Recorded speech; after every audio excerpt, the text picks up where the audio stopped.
Well, thank you very much, all the speakers. We have had the opportunity to listen to 4 very interesting, well, contextualized situations where traditional perceptions of manhood are either under pressure, are challenged. As a reaction to that, there's also listening to the story of Christian, even a stronger, and also actually in your story, Srimati, a need to get grouped and to relook at traditional male values.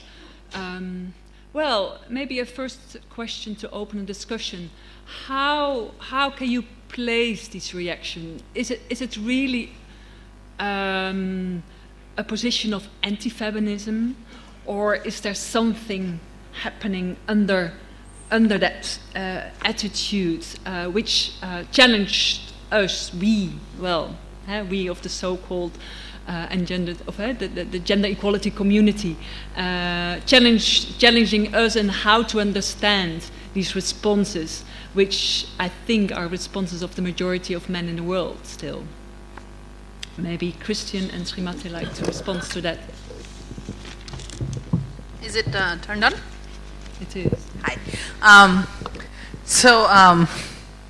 I, sort of drastically chopped off the latter part of what I was doing. But I think I was kind of leading to say something to the effect of where you were going with this, that of course these groups are the definition of anti-feminist groups, right? But something is going on in their discourses, in the space in which there is, to use R.W. Connell's word, a crisis of the gender order, that they are producing things like resistances to marriage. They are producing discourses of masculinity that highlight vulnerability. They are sort of forging communities of men living together in a way while being, very resolutely and stringently straight men. They are trying to fashion different kinds of communities of care with other men. And so it's interesting to me to see, that within these spaces of anti-feminism, as they react with, they use very much the language of feminism and human rights against feminism itself to make their claims, right? But yet, in that, according to me, feminism occupies a cultural space in which certain notions of gender equity have shifted. And in their organizing, I can see some of the sort of fractures through which that's expressed. Yeah. Sorry, you have your own. Thank you. Christian. Yes, something that we have to face as a practitioners is, yes, there is a backlash, there is a response in front of women's change and feminist ideas in the wider context in my country as well. But in these particular rural areas, these particular men about what I was talking about, in their context, they experience during a very long period of time different layers of oppression. Mm-hmm. Of course, they have power within their close relationships with their couples, with their kids, in their community. But 12 minutes walking outside their villages, they'll look as nothing by not only other men but women. And they doesn't have any rights. They doesn't even get a hello. As a person, they're not considered, complete citizens. So their resistance is speaking about, I have this power, I doesn't gonna lose it by any mean, by any possible mean. So when their wives try to change, their response can be deathly, can be quite vile, as I said. That I think it's important to be aware of that when we try to, now that we are trying to promote changes in this particular context, that they have a lots of win as well with their change, not only for the women in their villages, but for themselves as well. They are not living well, and they know it, but they prefer to live this kind of masquerade related to, I have this power at least, you know, and that makes me a man. And that's a very challenging thing. Thank you, Christian. For me, I think it's an important note which you made, that at the moment men start getting engaged in reflecting on their own lives, on a possible changing a couple of patterns in relation to their role in community. I think it sounds very important to be aware of their perceptions of powerlessness, of being worth, not having any worth, being humiliated in other circles of oppression. To take that with us when starting to work with men. I like actually to open the floor to the people who like to address some questions. Make sure that you are most willing to address your question in your own language if you want. We have opportunity for getting your question translated. Yes, let's start here in front. Try to make it as concrete as possible to give the opportunity to as many as possible people to raise their question. I see an urgent question there of the woman. Please stand up and.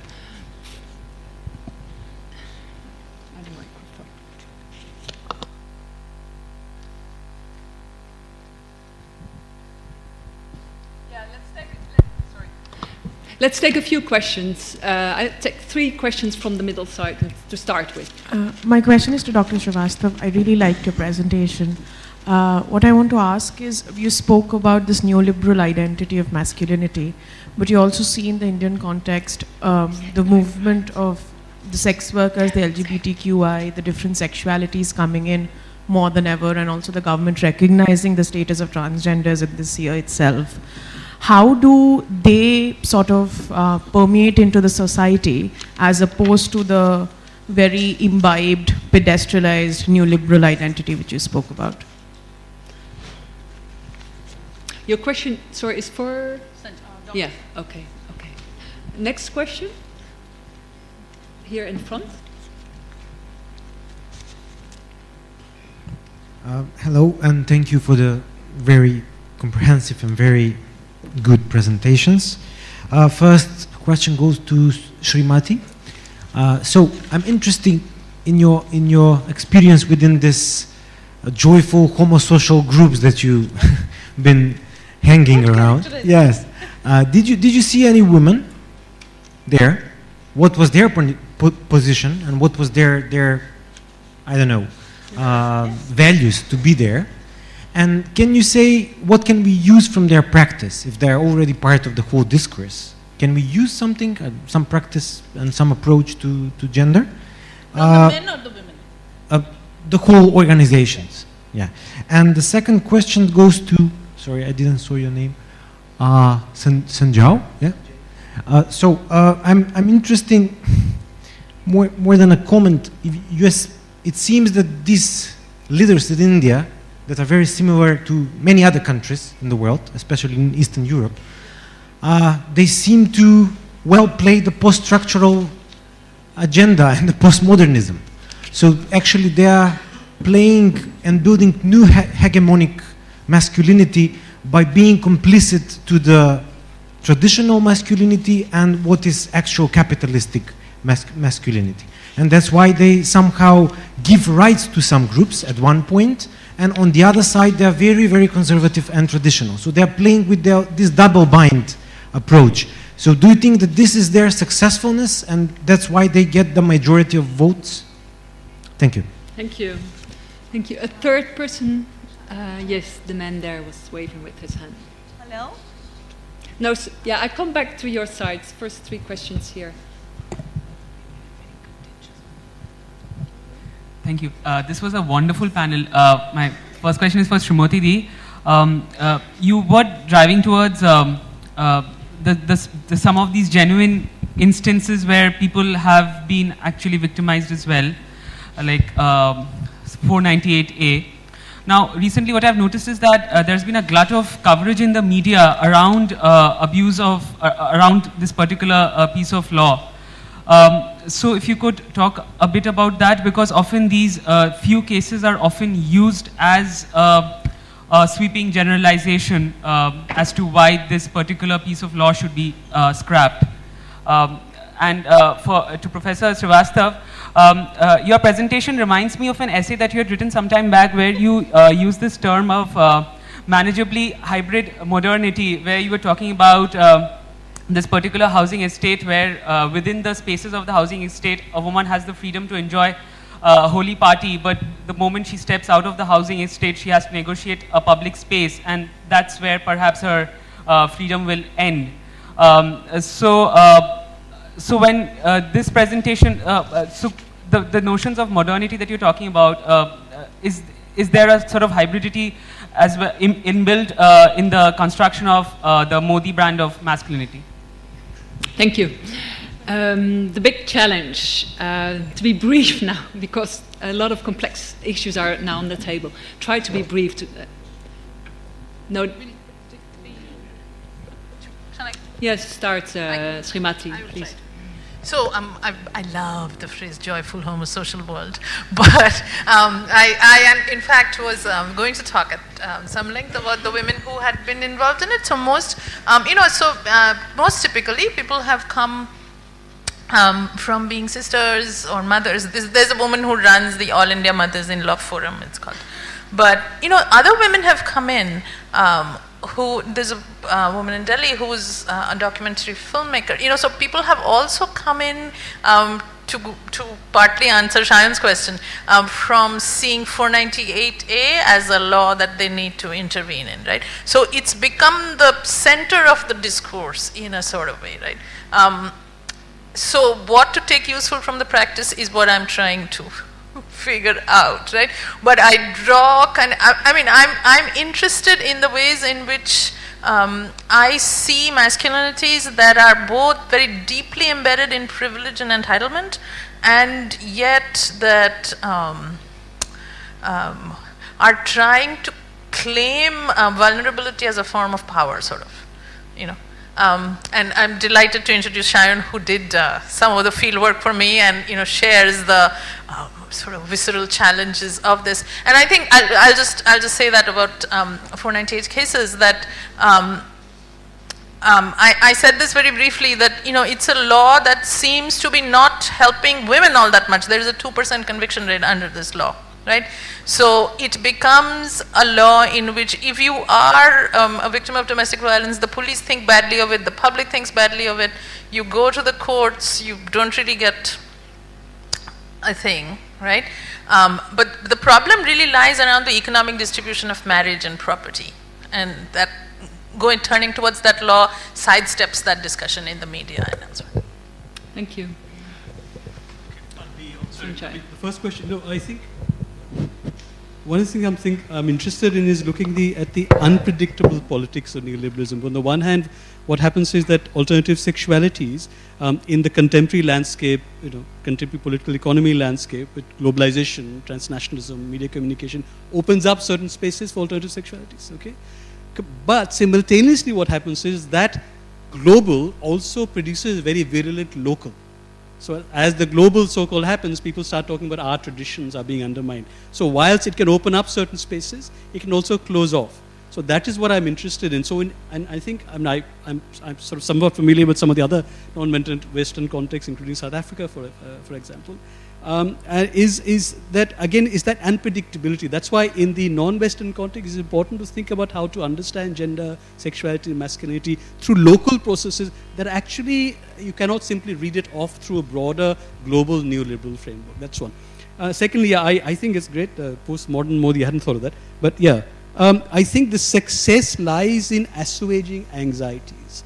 Any process of change causes certain kind of anxieties. Again, what I'm interested in, how does power transforms, it's not completely deleted, how does it transform into another form of power? And that's where I think the ideas of hybrid modernity, that's where I'm interested in what happens when apparent change is happening and why we should be careful about saying that this is very easily identifying change. Because I think especially if we're looking at masculinity, how the older forms of power transform under newer conditions of change. And that's where I think, the notion of hybrid modernity and the idea that I think it's neoliberalism in many non-Western societies, but not as we know it. That's all I'm saying. Thank you. I'm just informed that we will have a very short tea break, so there is an opportunity for just 2 other questions, and then we have to stop this session. Yeah, please go ahead. Good afternoon, panelists, and thank you for such insightful presentations. My question is to Professor Sanjay Srivastav.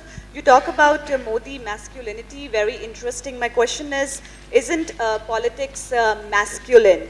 Or how entrenched is the notion of masculinity in politics, or rather politics in masculinity?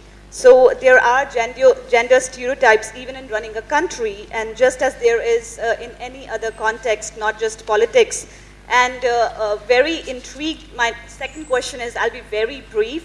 I was very intrigued by your mention of post-nationalism versus moral consumption. So I want to know from you and from your research, is Modi blurring the lines of traditional masculinity? Is it revolutionary, and is it breaking the classical masculinity? Thank you.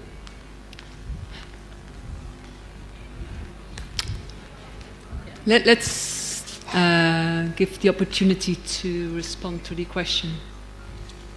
The answer is really it's very straightforward, in as much as anything is straightforward. Is that, the difference between patriarchy and masculinity, as I see it, is this: patriarchy is the context where all men are positioned as superior to all women. Masculinity is the context where it's not only a relationship between men and women, but also men and men. So within masculinity, some men are produced as superior to other kinds of men. So what is happening here, and I think what we're talking about, when we talk about masculinity, if in politics, how some kinds of politicians, male politicians, are produced as superior to other kinds of male politicians. So that's why Modi masculinity, or the masculinity of some other world leader who is in power, can be seen as successful if it manages to position itself as superior to other kinds of masculinities. That's where I'll leave it at that, because in terms of revolutionary, well, it's a revolutionary in as much as I think it combines, it presents something as very old and very traditional ideas of the strong father within a very new context, which is what we understand as neoliberalism. In that sense, I think it's quite different. Thank you very much. Thank you very much, all the panelists, the audience. I'm trying to make a little effort to summarize what has been discussed. The topic was culture. Now, nothing is as dynamic as culture, and I think that came out very much from all your presentations. We have been looking at the interconnectivity between, what we call gender, but also very much in connection to the changing political order, part of the global world, in connection to the, with implication at the local level, very much in connection. We have been looking at class, culture issues. We have been looking at the hierarchy within among men. It's not only an issue between men and women, also coming very clear from the presentation from South Africa. I think what also for me comes out as a clear issue is we have to face the complexity and the difficulties. It's not as simple, but as long as we are able to face, and I like to quote what also Gail Gilman from UNFPA was saying, that it's about listening, deviance, and debate. And I think let's just face it. Let's not put the complex issues under the mat. Let's make it a challenge. And I'd just like to close the session with a quote I heard yesterday from a Portuguese sociologist. And I would like to give that to you, taking home, making realize that we are dealing with complex issues, but if you realize that, if you give yourself space, like Boaventura de Sousa is saying, let me quote it first in Portuguese. Temos cuidar muito nossa esperança. What he's saying is, we have to take great care of our hope. And at the moment you realize that, it gives us time to deal with the issues put on the table. I'd like to thank you very much for your attendance. I'd like to thank again the panelists and keep on talking.